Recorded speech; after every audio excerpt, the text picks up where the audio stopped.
أعوذ بالله السميع العليم من الشيطان الرجيم. بسم الله الرحمن الرحيم. الحمد لله رب العالمين والعاقبة للمتقين ولا عدوان إلا على الظالمين، وأشهد أن لا إله إلا الله وحده لا شريك له، وأشهد أن محمدا عبده ورسوله. اللهم صل وسلم وبارك عليه وعلى آله وصحبه أجمعين. أما بعد. Alhamdulillah, toute la louange à Allah, Seigneur des mondes, le clément, le miséricordieux, et que la paix et le salut d'Allah soit sur le prophète Mohammed sallallahu alayhi wa sallam, sur sa noble famille, ses vaillants compagnons et tous ceux qui vont suivre leurs traces jusqu'au jour du jugement dernier, qu'Allah nous donne la grâce d'être parmi eux. Alhamdulillah, dans un hadith rapporté par Abdullah ibn Abbas, le prophète Mohammed sallallahu alayhi wa sallam dit: ما من أيام العمل الصالح فيها أحب إلى الله من هذه الأيام، يعني أيام العشر. قالوا يا رسول الله ولا الجهاد في سبيل الله؟ قال ولا الجهاد في سبيل الله إلا رجل خرج بنفسه وماله فلم يرجع من ذلك بشيء. رواه البخاري. Dans cet hadith, le prophète sallallahu alayhi wa sallam, en nous parlant des meilleurs jours de l'année qui s'approchent, à savoir les 10 premiers jours de Dhul Hijjah, les 10 premiers jours du 12e mois du calendrier lunaire.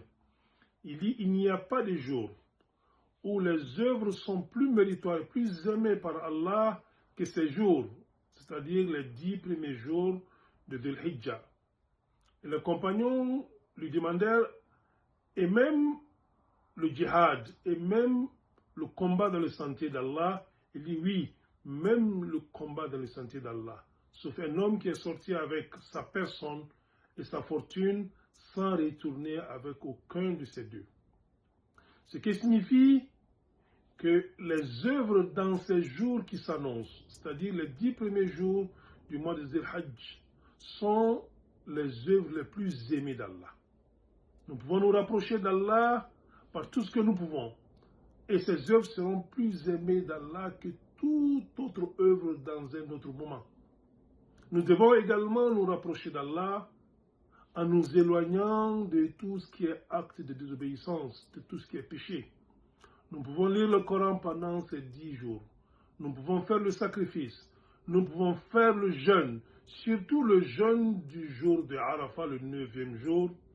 Et nous pouvons immoler, surtout l'immolation du jour de la fête. Saisissons de cette occasion, faisons en sorte que ces moments soient des moments d'adoration. Qu'Allah nous facilite cela, qu'Allah nous donne la grâce de ces 10 meilleurs jours de l'année, qu'Allah nous donne la grâce du jour de Arafat, qu'Allah nous donne la grâce de l'immolation du jour de Tabaski, et qu'Allah accepte le pèlerinage de nos pèlerins.